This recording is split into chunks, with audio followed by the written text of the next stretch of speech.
Fala, seja muito bem-vindo ou muito bem-vinda aqui a mais esse vídeo do nosso canal Manual do Dinheiro. Vamos analisar aqui hoje um fundo de papel que tem pago altos dividendos, que está num preço um pouco descontado e que é um fundo de altos rendimentos, tá? Não é um fundo assim muito conhecido, mas apresenta alguns dados interessantes, alguns detalhes. Eu venho trazer aqui alguns detalhes importantes. Tá? Vou falar sobre dividendos, valor patrimonial, vou falar sobre relatório gerencial e no final vou falar que é a minha opinião sobre esse fundo imobiliário, lembrando que não é recomendação de investimento, mas depois de assistir esse vídeo você vai entender como que funciona a operação dele e se de repente pode valer a pena ou não para a sua estratégia aí, interessante para você estar investindo aí, certo? Lembrando, mais uma vez, nada do que eu falar aqui é recomendação de compra ou venda de forma alguma, tá? Vamos lá, então. Primeiro vamos ver o básico aqui desse FII. Ele é um FII com a data de IPO de 2020, ou seja, bem recente, tá? Em 2020 apareceu muito FII de papel, certo? Principalmente com a alta da inflação, aí isso estimula bastante o aparecimento de crise de papel aí, enfim. O mandato dele é híbrido. Híbrido é o quê? É um fundo que tem a liberdade para estar investindo em diferentes ativos sem ter um foco específico. Mas no caso aqui, atualmente, o segmento dele é recebíveis imobiliários, tendo a maioria do investimento dele em fundos de papel, né, em CRIs, no caso. Tá? Ele tem um investimento um pouco semelhante ao Urca Prime Renda, que eu analisei anteriormente aqui, que na minha opinião é um dos melhores fundos de papel atrelado à inflação de high yield, que a gente chama de que é rendimentos altos e um risco um pouco maior. Tá? Ele atua aí num processo bem semelhante, porém uns detalhes que pesam aí negativamente no caso do Cartesia aqui, que eu vou estar falando na sequência aqui. Bom, ele representa bem pouco no IFIX aqui, não tem nem avaliação ainda dos usuários do Clube FI, tá? Vamos ver os dividendos. Primeira diferença que eu vejo aqui em relação ao Urca, né, são esses dividendos dele aqui que são altos, né? A gente vê que em 2020 ele começou e já foi pagando aí 0,8, já subiu para 1% e vem subindo, agora está em 1,58 ao mês e vem mantendo constante, 1,40, 1,50, vem mantendo aí 1,50 ao mês. É um dividendo bem agressivo, dá 17% ao ano, né? Vamos dizer assim, só de dividendo, tá?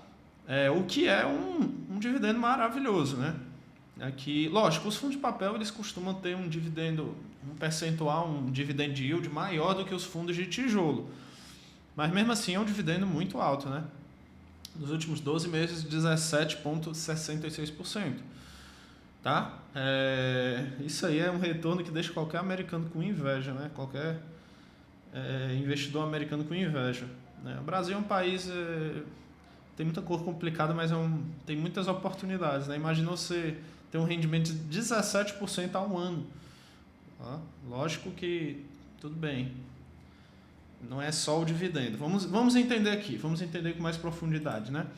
Vamos ao valor patrimonial. O valor patrimonial ele está com um ligeiro desconto aí de 2,54%. Não é um desconto alto, bem ali quase o valor justo, né, dele. E o histórico aqui do PVPA dele, ele sempre se manteve ali próximo a 1, que é próximo ao valor justo. Aqui você pode ver os números aqui, desde 2020 que ele vem mantendo. Ele não oscila muito, tá? Ele não oscila muito aí, ele mantém, né? Ele mantém aí bem próximo ali, oscilando um pouco, diferente do Urca, que já teve momentos de chegar a 1,30 o PVPA, agora está menor, né? Mas ele não tem assim muitas oscilações, tá? E nem mesmo nos dividendos, que é o que eu queria mostrar aqui.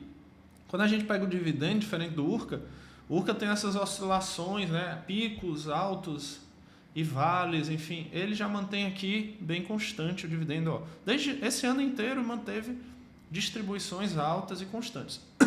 Mas no fim do ano, 17%, que é ali próximo ao que o Urca está distribuindo também, tá? Mas aqui eles priorizam mais a constância dos rendimentos, sem muitas oscilações.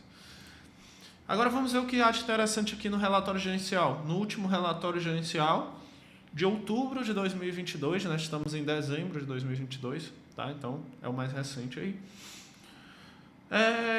A gestora é o Cartesia Investimentos, a administradora aqui é o CM Capital Markets, que são duas empresas que, pelo menos, já analisei dezenas de fundos imobiliários aqui na Bolsa e não vi muita presença dessas empresas, que são empresas, então, tudo leva a crer que são empresas mais não tão conhecidas aí no mercado, certo?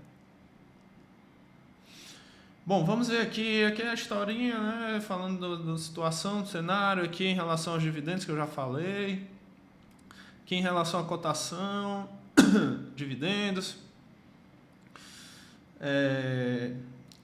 Vamos lá, aqui ele fala sobre a estratégia dele. Eu achei um pouco chato o relatório deles, né? Não são planilhas direto ao ponto, é muito texto.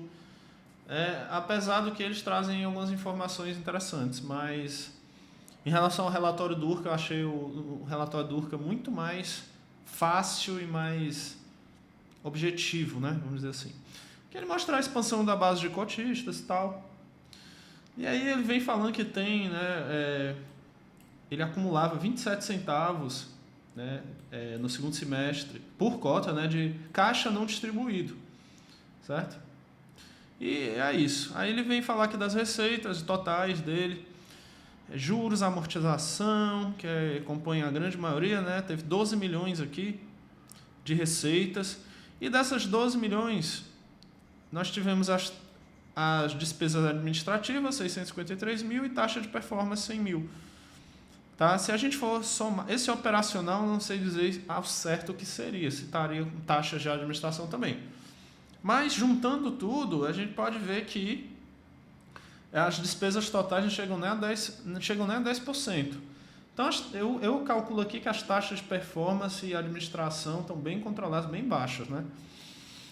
Aqui, né? Bem dentro de uma normalidade, nada de muito caro, nem muito arriscado, né? Aí ele traz o DRE, né? DRE, aqui ele traz, né, a taxa de performance, aqueles mesmos números, né?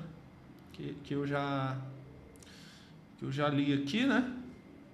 E aqui os resultados por cada ativo, né? Você pode ver que não são muitos ativos que ele tem, né? Que a gente já pode ver que não são muitos, diferente do Urca, que são muitos ativos, né? São alguns ativos, lógico, bem diversificado, mas não são tantos assim. Ele investe 88% em CRIs aqui, tá? Quando a gente para ver aqui, e 11% ainda continua em caixa, pelo menos em outubro, né? E a taxa média é IPCA mais 13%. É a taxa média de rendimento, certo? E aqui IPCA compõe a grande maioria do indexador dele, quase 90% da carteira dele é indexada ao IPCA e 11% em relação ao CDI. A gente pode ver que o CRI dele está bem diversificado aqui, no sul, sudeste, basicamente, Goiânia e Fortaleza.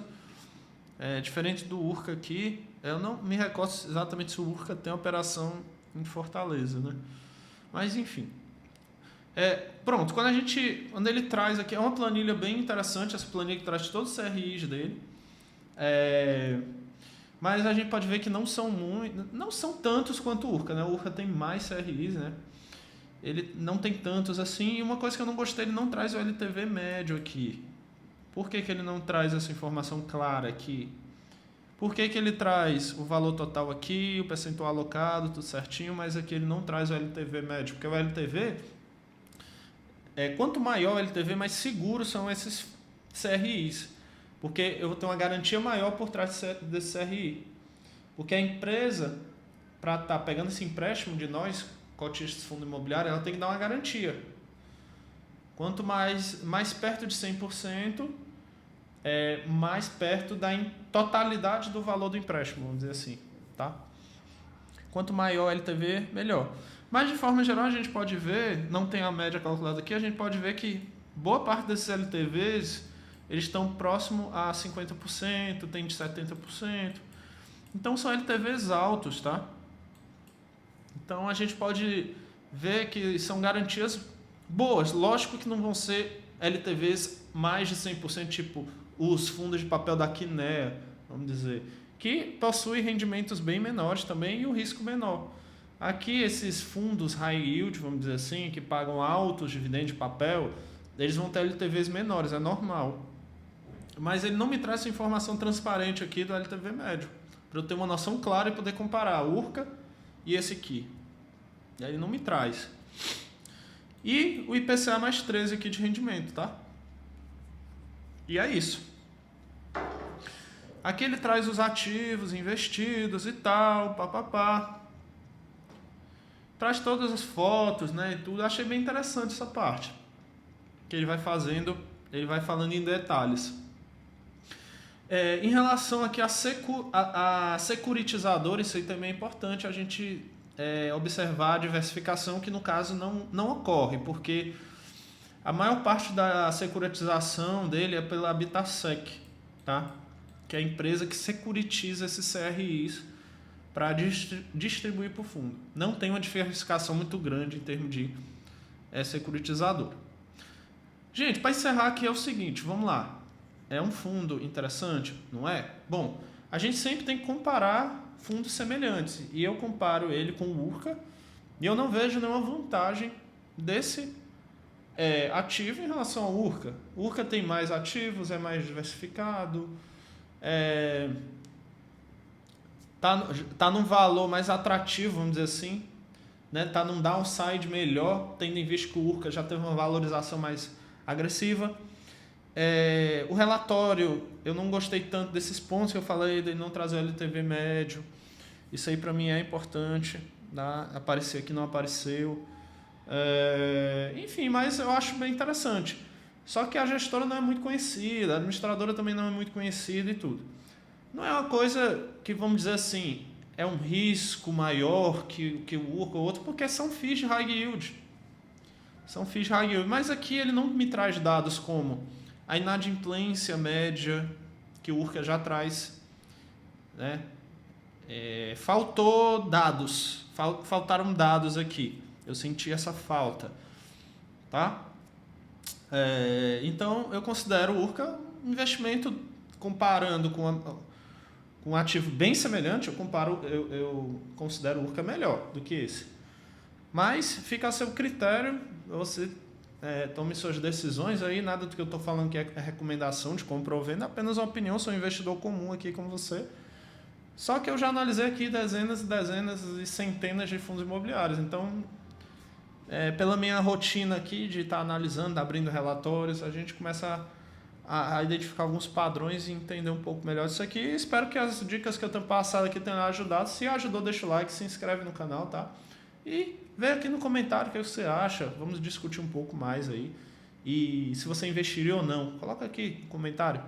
Beleza? Grande abraço, até o próximo vídeo.